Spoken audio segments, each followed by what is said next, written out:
Bueno, muchísimas gracias. Yo voy a limitar mi exposición en la medida de lo posible a factores macroeconómicos, tanto argentinos como mundiales, algunos aspectos salientes de la relación bilateral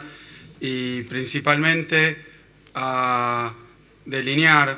sintéticamente cuáles han sido las particularidades de estos 10 últimos años en la economía argentina desde el punto de vista de las políticas económicas y su resultado. Antes de hacer eso, quería hacer un breve comentario. Sabrán ustedes que se han llevado adelante y he participado como ministro de Economía de mi país de las reuniones que tuvieron lugar en Washington del Fondo Monetario Internacional, el Banco Mundial y también los ministros del G20.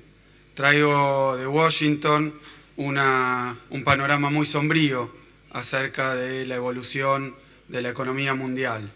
El año pasado el mundo en su conjunto creció 3,3% y los pronósticos que habían dado estos mismos organismos eran muy optimistas.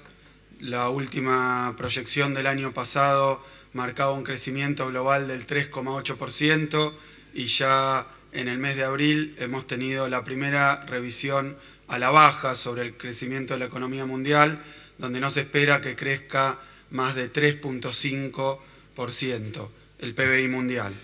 Esto significa ni más ni menos que la crisis económica global, financiera global, iniciada en el año 2008, con en septiembre la caída de la casa histórica Lehman Brothers de Wall Street, esa crisis, lejos de haber terminado, continúa evolucionando y como se mencionaba en las reuniones que se llevaron a cabo en Washington, la novedad es lo que yo llamaría el desplazamiento de esa crisis. Esa crisis se inició en Estados Unidos, fue una crisis que todo el mundo atribuye al descontrol en términos de regulación financiera, a la aparición de instrumentos especulativos de crédito, derivados y diferentes modalidades de inversión absolutamente especulativas, no gravadas por impuestos y cuya actividad se desarrolló en buena medida en paraísos fiscales. Por eso creo que podríamos llamarlo hoy un descontrol en la regulación financiera internacional que dio lugar a la crisis financiera con epicentro en Estados Unidos, de esas hipotecas respaldadas, activos respaldados en hipotecas que no tenían ningún sustento económico material, y de forma tal eso estalló en 2008,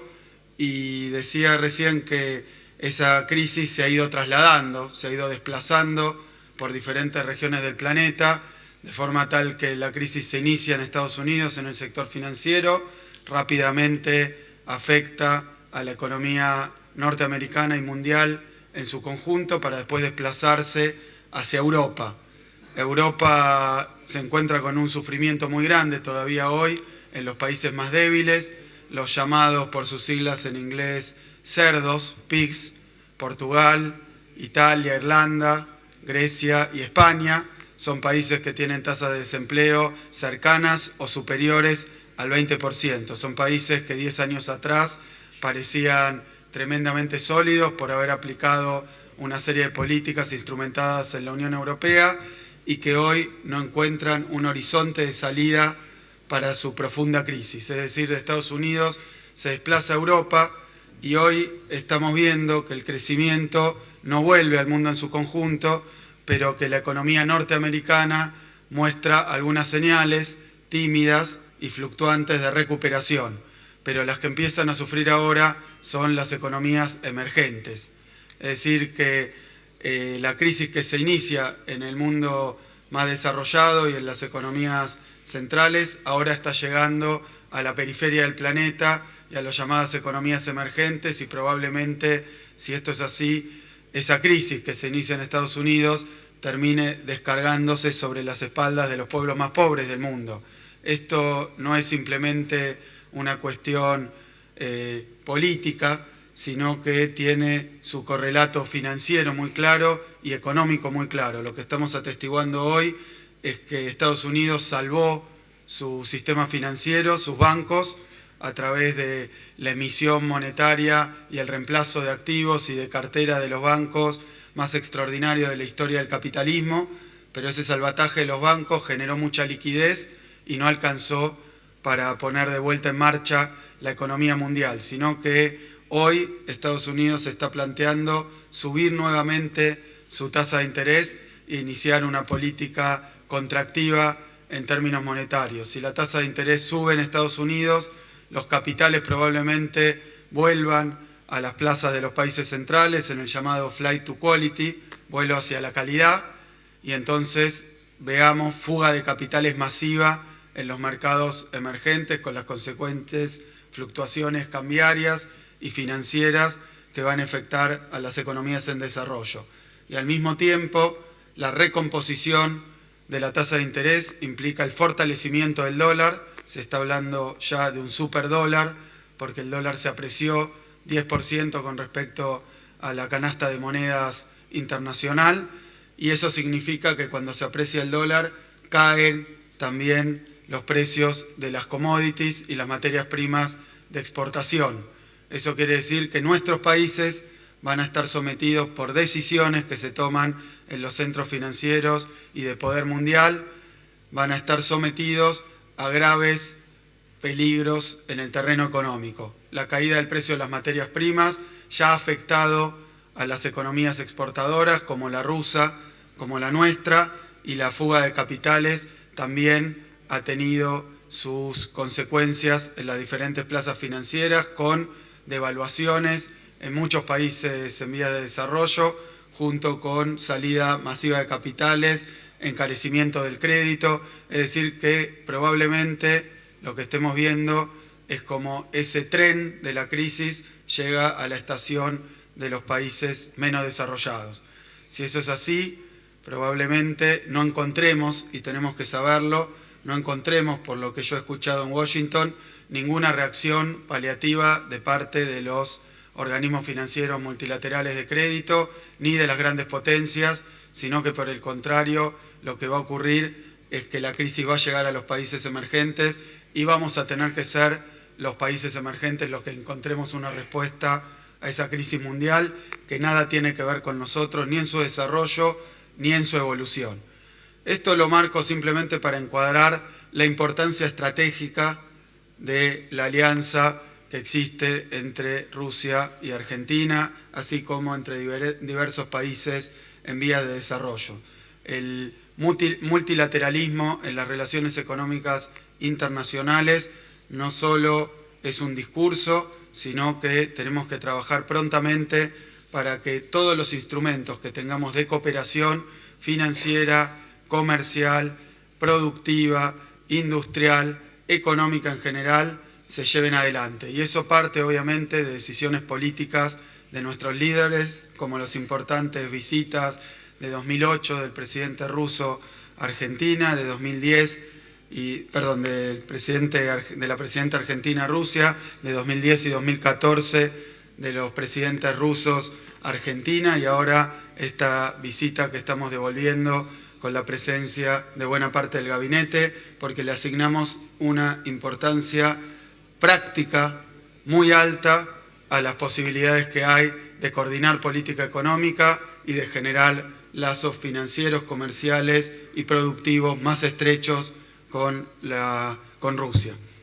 En ese sentido, ante este marco internacional, quería dar una breve conclusión también, cómo afecta esto a nuestras economías. Nosotros, Argentina, en 2001 experimentó su peor crisis histórica, con un default que fue también el default más grande de la historia del capitalismo, 81.000 millones de dólares en títulos privados,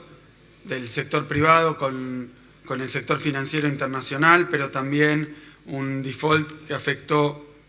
a nuestra relación con los demás países, porque se dejaron de pagar las deudas en el marco del Club de París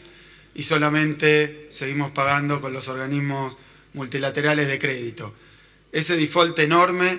no fue una casualidad, sino que fue resultado de la aplicación en Argentina hasta 2001 y por aproximadamente 30 años de políticas económicas de corte ortodoxo y neoliberal,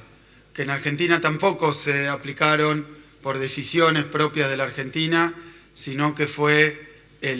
la presión del sobreendeudamiento externo lo que obligó a los sucesivos gobiernos, algunos de ellos a regañadientes, otros con conformidad, a aplicar políticas económicas ortodoxas. Esas políticas económicas ortodoxas fueron las políticas del ajuste permanente y significaron para los argentinos, para el pueblo argentino, la pérdida de las prestaciones sociales del estado de bienestar, pero además la profunda desindustrialización del tejido productivo del país. Eso ocurrió hasta el año 2001 y a partir del año 2003, donde asume el presidente Néstor Kirchner,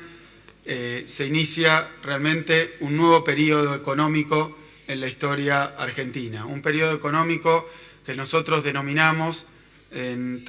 materia de políticas de crecimiento e inclusión social. Lo explico porque hoy, cuando estuve estos últimos días en Washington, me encontré con la sorpresa de que 7 años después de aplicar políticas de ajuste para tratar de salir de la crisis mundial, por primera vez el Fondo Monetario Internacional y el G20 está hablando de políticas de inversión pública en infraestructura y está hablando también de políticas de inclusión social. Es decir, está reconociendo que no alcanza con salvar al sector financiero y a los bancos para que la economía capitalista funcione, sino que por el contrario, muchas veces hace falta un Estado que con liderazgo y con capacidad de intervención pueda dar un sesgo a las políticas económicas que permita generar demanda interna. Esta demanda interna viene a sustituir aquello que el sector privado no hace. Paradójicamente, después de salvar los bancos en Estados Unidos y en Europa, hay muchos fondos frescos, pero el sector privado no invierte. Y lo que nos enseña la teoría económica es que el Estado puede tener un papel central en generar políticas contracíclicas que fortalezcan el clima de inversión privada porque generan demanda a través de la inclusión social y de las inversiones grandes en infraestructura. Esa demanda que genera el sector público no sustituye al sector privado, pero le da un clima de negocios que le permite, a su vez, acompañar ese proceso con más inversión. Digo esto porque 7 años después del estallido de la crisis, por primera vez en los centros internacionales se empieza a hablar de una política económica distinta, pero que coincide ciertamente con lo que hizo Argentina a partir del año 2003. A partir del año 2003, cuando en Argentina había cerca de 25% de desempleo, 50% de pobreza y una relación entre el Producto Bruto argentino y su deuda del 166%, es decir, la deuda representaba 1 año y medio de la producción total de Argentina, era absolutamente impagable. Lo que decidió hacer el presidente Néstor Kirchner y después continuar la presidenta Cristina Fernández de Kirchner, es aplicar una política económica completamente distinta. Esa política económica tiene que ver justamente con la redistribución de la riqueza en el país. Sabemos que muchos piensan que las políticas de redistribución son tachadas por muchos de populismo, de ideas que están fuera de moda y fuera de lugar en el mundo actual. Porque la exclusión social genera permanente conflicto social, genera muchísima inestabilidad e incertidumbre y además la exclusión social nos quita una herramienta central cuando el mundo no ayuda con su demanda, que es justamente la demanda producida en el mercado interno. Nosotros hemos fortalecido un mercado interno que hoy es floreciente gracias a una batería de políticas de inclusión social. 50% de la población argentina no tenía plata para terminar el mes y a partir de las políticas que se han aplicado, hoy lo que hemos visto es que se logró que 6 millones de nuevos puestos de trabajo sean creados, 6 millones de argentinos que estaban en edad de jubilarse y no recibían beneficios jubilatorios, hoy forman parte de nuestra población jubilada. También hemos creado diversas políticas universales para aquellas familias que tenían problema también de ingresos, como es la asignación universal por hijo, y toda esta batería de política, que parece política social, resultó, como esperábamos, ser sana, poderosa y efectiva política económica, porque al incluir a todos estos argentinos dentro de su dignidad, también conseguimos incluirlos en el mercado. Ese mercado interno argentino hoy es un mercado robusto que ha permitido de nuevo que las empresas produzcan y puedan colocar su producción que antes, con la enorme exclusión y polarización social que había, no podían hacerlo. De la misma manera, hemos trabajado fuertemente en obras de infraestructura. Lo tengo aquí al ministro Devido para contarles que después de 30 años de abandono se ha llevado adelante el plan de infraestructura social, es decir, de vivienda, de ferrocarriles, de puertos, de energía, más grande de la historia como periodo de 10 años seguidos. Es decir que, por un lado, fomentamos el consumo y, por otro lado, generamos inversión. Estos dos resortes nos permitieron crecer a una tasa anual acumulativa del 5,6%. Es la etapa de mayor crecimiento en toda la historia argentina si se toma el periodo continuo. Y ha sido un crecimiento que implicó también una mejor distribución de la riqueza. Por lo tanto, hoy tenemos a una fuerza de trabajo, una clase trabajadora organizada en sindicatos que discute sus salarios, que mejora sus condiciones de vida, que consigue blanquear sus ingresos, al mismo tiempo que tenemos a la población más vulnerable con capacidad de alimentarse, de consumir y, por tanto, generando demanda agregada para las empresas. Es por eso que este modelo, que hoy entendemos que empieza a presentarse como una alternativa para encontrar una salida de la crisis mundial, que no se ha encontrado de otra manera, solo a través de la política monetaria y del salvataje bancario, este modelo ha sido la receta que ha encontrado la Argentina para crecer, con un elemento muy importante adicional, que es que Argentina durante estos 10 años, además, se ha sacado de encima el peso, el lastre de la deuda externa. Podemos decir hoy que Argentina era uno de los países más endeudados del mundo y ha sido el país que más se ha desendeudado en el planeta. ¿Cómo lo hemos hecho? Básicamente llevando la relación de la deuda externa con el Producto Bruto Interno de 166% a un actual 40%. Ese es el peso de la deuda en el producto. Si se considera con un poco más de precisión qué parte de esa deuda es externa y nominada en divisa, en dólares, la relación de la deuda externa, privada, en dólares, con el Producto Bruto Interno argentino es solo del 10%. Argentina se emancipó de algo que era un instrumento permanente de intrusión en su política económica. Los países que no pueden pagar su deuda se ven sometidos, para obtener nuevos créditos, a condicionamientos en la política económica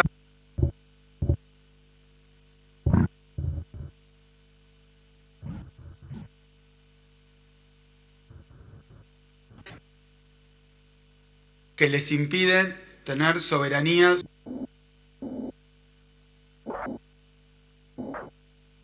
sobre sus instrumentos en materia de crecimiento. Y finalmente no crecen y cada vez se endeudan más.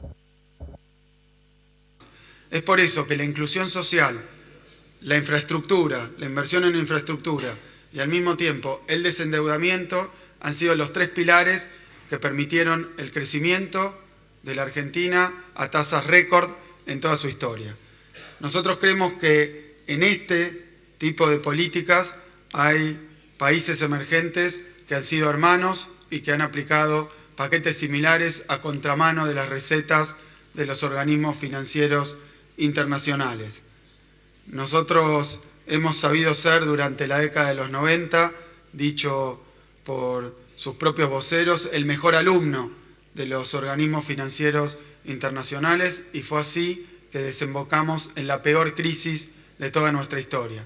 Mientras cuando llevamos adelante las políticas que democráticamente fueron elegidas por nuestro pueblo a través de la elección primero de Néstor Kirchner y después la elección y reelección de Cristina Fernández de Kirchner, nos ha ido bien. Nos ha ido mucho mejor. Y hemos logrado reconstruir un aparato productivo que había sido absolutamente sepultado. Hoy estamos de nuevo con capacidad de acceder a los mercados financieros internacionales. Hemos sufrido ataques de todo tipo, también absolutamente injustificados y que tienen precisamente que ver con que estas políticas no son las que esperan los centros financieros internacionales. Ellos viven de prestarle a los países, endeudarlos y obtener ganancias multimillonarias a costa de nuestros pueblos. Nosotros hoy, que hemos logrado emanciparnos de esas cadenas, podemos decir que hay otra política económica y que hay otra posibilidad de asociarse entre países y pueblos que piensan lo mismo y que piensan fundamentalmente en el bienestar de su gente. Es por eso que para nosotros el haber llevado adelante estas políticas económicas nos da una plataforma fundamental también para, en el marco de nuestra propia soberanía, determinar con quién nos queremos asociar y con quién no. Qué países nos ayudan y qué países no nos ayudan. Es por eso que el multilateralismo llevado a la práctica está expresado en acuerdos como el que vienen llevando adelante el gobierno ruso y el gobierno argentino, que han sido fructíferos, que han potenciado la relación comercial a un crecimiento de más del 500% en estos últimos 10 años y que han permitido y nos permiten hoy dar un paso adicional. Necesitamos que Rusia conozca las oportunidades que hay en Argentina, necesitamos que las empresas argentinas conozcan las oportunidades que hay en Rusia, la complementariedad entre nuestras economías es evidente, es notoria y tiene un potencial realmente muy vasto. Es por eso que estamos acá, hemos venido a firmar importantísimos acuerdos de inversión de empresas rusas en Argentina para la construcción de obras de infraestructura, pero también las oportunidades que hay de intercambio en términos industriales, por eso de infraestructura va a hablar el ministro De Vido, en términos industriales va a hablar ahora la ministra Giorgi y en términos de productos agropecuarios va a hablar también nuestro ministro Carlos Casamichela. El potencial de intercambio es todavía más vasto, tenemos muchas oportunidades, pero el poder explotar esas oportunidades depende de que nuestras políticas económicas sigan firmes, pensando exclusivamente en el beneficio de nuestros pueblos, primero de respectivamente el pueblo argentino y el pueblo ruso, y después de la enorme posibilidad de crecimiento conjunto que estos acuerdos nos abren. Muchas gracias.